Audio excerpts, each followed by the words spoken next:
Salut, te voici actuellement sur la chaîne YouTube Snapstar. Sur cette chaîne, tu retrouveras tous les plus gros clashs de Snapchat et tous les plus gros buzz du moment. Surtout, n'hésite pas à t'abonner tout en activant la cloche des notifications pour ne rien rater du contenu exclusif de cette chaîne. Et oui, sur cette chaîne, tu retrouveras du contenu qui n'est disponible nulle part ailleurs. Sur ce, je te laisse avec la vidéo. Bon visionnage. Comme vous avez pu le remarquer en regardant le titre et la miniature de cette vidéo, aujourd'hui nous allons principalement parler de Dylan Thierry et de Booba. Vous devez certainement tous le connaître, Booba c'est un rappeur qui a marqué l'histoire du rap français et Dylan c'est un candidat emblématique de la télé-réalité française. Comme vous le savez, Dylan et Booba se détestent et ils ont eu de nombreuses altercations sur les réseaux sociaux. Dans cette vidéo, le joli blond est enfin sorti du silence pour dénoncer les agissements du rappeur. En effet, Dylan n'a pas du tout mâché ses mots et il lui a remis les idées en place. Je vous laisse sans plus tarder avec tous ces clashs et n'oubliez pas que vous pouvez aller soutenir notre chaîne, le lien est en description de cette vidéo. J'ai mes deux jambes, j'ai de l'oseille, j'y vais avec mon oseille, j'ai besoin de rien du tout. C'est ça que vous comprenez pas, mais là ce qui va se passer, parce que j'ai une communauté, tu vois, et vu que moi quand je pars à Madagascar, je vous ai dit j'ai énormément de frais. Quand je suis parti à Madagascar là, j'ai dû claquer 50 000 € juste dans mes frais personnels. Là, ce qui va se passer, c'est que je vais aller à Abu Dhabi, parce que l'ambassade de Luxembourg est à Abu Dhabi. Je vais demander à pouvoir récolter des fonds légalement à Dubaï. À Dubaï, tu récoltes des fonds et tu t'achètes une voiture avec, tu vas en prison. Comme ça, c'est carré. Comme ça, vous le savez. Parce que Dubaï, ils sont trop stricts sur ça. Et en plus, entre parenthèses, je suis passé sur la chaîne nationale de Dubaï. Ça veut dire que j'ai eu plein de messages de donateurs. J'ai eu plein de messages de donateurs qui m'ont écrit en anglais ou en arabe, parce qu'il y a des messages en arabe de quelques influenceurs qui sont extrêmement connus, qui ont voulu faire des dons. Mais vu que l'association elle était en France, c'était écrit en français et tout ça, ça les a un peu freinés. J'ai vu que ça les a gênés. Et là, le Mektoub, il a fait que je ferme mon association en France, j'ouvre mon association à Dubaï. À Dubaï, il n'y a pas plus strict, vous savez, sinon c'est la prison directe. J'ouvre mon association à Dubaï. Je fais une demande pour pouvoir récolter des fonds, j'ouvre mon association à Dubaï et d'ailleurs je vais l'appeler pour nos enfants. Je vais garder le même nom parce que le nom est magnifique et je vais même pas changer le nom parce que j'ai toujours aimé ce nom pour nos enfants, j'ai toujours aimé. Ça veut dire que la France, je m'en décroche parce que vous êtes trop des... Je mets pas tout le monde dans le même panier, mais il y a des gens, c'est trop des cassos à signaler une cagnotte qui permet de donner à manger à des enfants et en mode ah on l'a niqué Dylan, mais moi ça me fait rien wesh. Moi, tu crois que je vis des cagnottes? T'es malade ou quoi? Non mais sérieux, ça me fait ni chaud ni froid, ça veut dire que ça me fait mal au cœur pour les...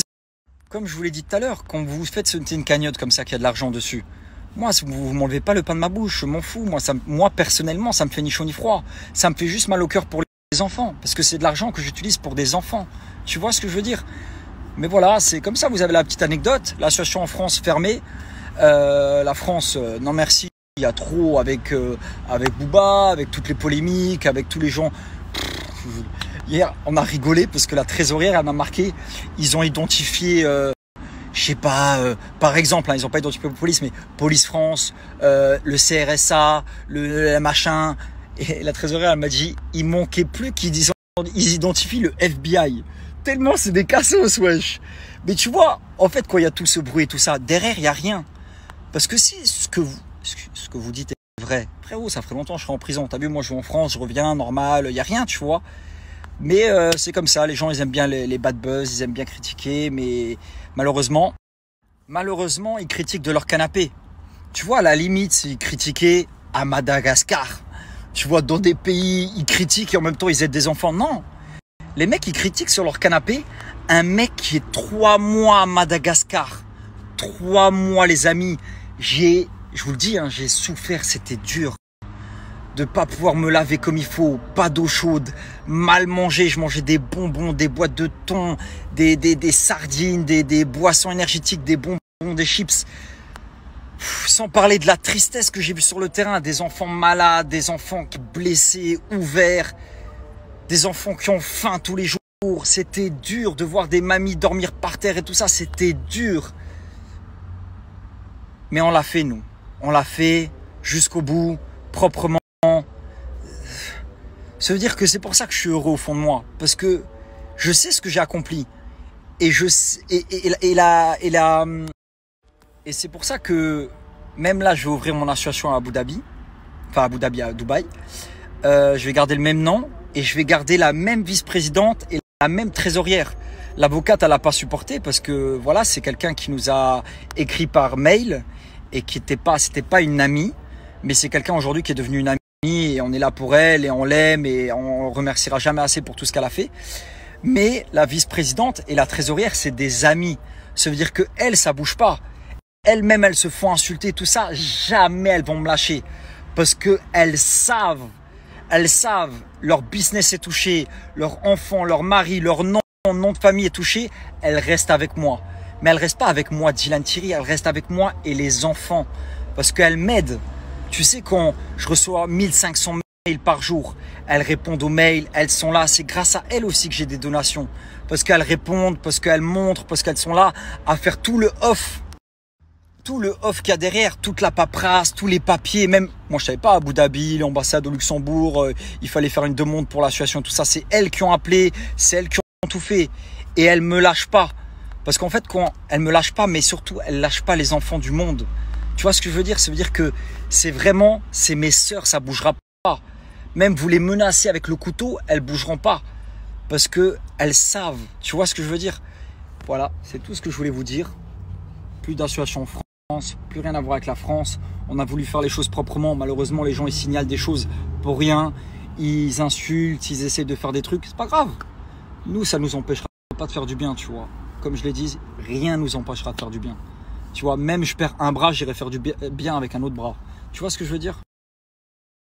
Des trucs comme ça, tu vois, quand vous faites des histoires comme ça et tout ça, en fait, vous renforcez l'association, vous renforcez les bénévoles, vous faites en sorte qu'il y ait encore plus de donateurs, vous donnez encore plus de force.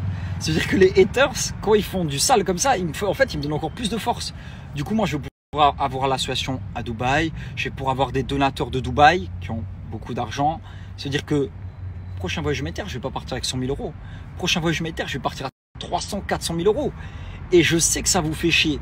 Carrément, je vais vous dire, ça fait même chier des associations. Des associations où on est censé être frères et sœurs pour aider des enfants. Non, eux, ils sont en concurrence. Ouais, lui, il a récolté 100 000 euros, machin. Moi, ça fait 10 ans que j'existe, je récolte que des 2 000 euros. Mais c'est pas grave, parce que c'est pour les enfants. Tu vois, on s'en fout. On n'est pas en concurrence, on fait la même chose. On œuvre pour les mêmes raisons. Tu vois, les mentalités sont pas bonnes. Du coup, les gars, continuez de parler de la situation, parler de ça, de ci, de ce que vous voulez. T'as vu, moi, je suis à Dubaï, je suis super heureux, je vis vraiment ma best life parce que je reviens de 3 mois de voyage à Madagascar. C'était dur, j'ai subi. Aujourd'hui, je me sens heureux en fait parce que je mange à ma faim, je peux dormir, je peux faire du sport, je peux me défouler. Je suis bien. Tu vois ce que je veux dire? En fait, je suis bien. Parce qu'en fait, j'ai tellement galéré que je suis bien. Oh, il y a un chat qui monte dans ma caisse. Ouais, attends, mon ref, on est ensemble, mais tu vois, ça lit pas la moquette. Du coup, voilà, les amis, la petite anecdote. Du coup, continuez à parler, continuez à critiquer. Allez sur Twitter, hein, parce qu'il y a des gens, ils vont pas comprendre. Vous allez sur Twitter, vous allez rigoler. Booba, tout fier, ouais, on a fait sauter la cagnotte. Mais frérot, c'est triste, hein, c'est pas une bonne nouvelle, tu vois, c'est triste pour les enfants, moi ça me fait ni chaud ni froid. Ça va moi, rien du tout m'empêcher, il n'y a rien qui va changer pour moi. Et du coup voilà les amis, hein, c'est quand même une dinguerie quand je vois les tweets de Booba, je me dis mais lui c'est vraiment un cassos mon gars, c'est un cassos. Je vais dans son pays au Sénégal, je l'ai fait 2 fois. Et j'ai aidé des gens de là où lui il vient, là où lui il fait absolument rien. Parce que la dernière fois que je suis parti en voyage humanitaire, il a donné une valise à l'association pour son père. C'est-à-dire que le mec, la seule chose qu'il fait, c'est donner une valise pour son père. Dedans, il y avait des vêtements, des bonbons. Vraiment, il lui manque une case. Hein. Il a donné une valise à l'association pour son père. C'est-à-dire que le mec, la seule chose qu'il fait, c'est donner une valise pour son père. Dedans, il y avait des vêtements, des bonbons. Vraiment, il lui manque une case. Hein. Ça, c'est la drogue. Le force de trop fumer de drogue, ça te fait péter des cases. Ça veut dire que le mec, il m'empêche d'aider le pays de là où lui vient. Là où lui il vient, là où il y a ses petits frères, ses machins, où c'est plus sa communauté que la mienne. C'est normal, tu vois, il vient de là-bas. Bah, il m'empêche de les aider. Pour vous dire à quel point c'est un cassos. Et je le dis normal, t'es un cassos, frérot, je te le dis. T'es ravagé du cerveau. Et bref, voilà les amis. Du coup, dernière story les amis. Là, moi, j'ai un truc à faire, c'est... Là, je fais la rééducation de l'épaule hein, tous les jours. Hein. Regardez l'épaule, la cicatrice. Elle a bien cicatrisé. Je suis très content. Et ouais, je dois prendre du poids. Il faut que je prenne au moins peut-être 8 kilos, 9 kilos, tu vois. Il faut que je fasse la rééducation pour être vraiment en forme par rapport à mon bras. Et après, il y a les fêtes qui arrivent. J'ai des amis qui arrivent à Dubaï, des amis d'enfance et tout. Du coup, je suis très très content. On va faire les fêtes à Dubaï. Voilà, c'est vraiment, je suis très content. Comme je l'ai dit, hein, je vis ma best life. Je suis quelqu'un de très heureux. Nouvel an approche. Merci à toi d'avoir visionné cette vidéo et surtout n'hésite pas à liker la vidéo et à nous donner ton avis dans l'espace commentaire. Sur ce, on se retrouve dans une prochaine vidéo. Peace.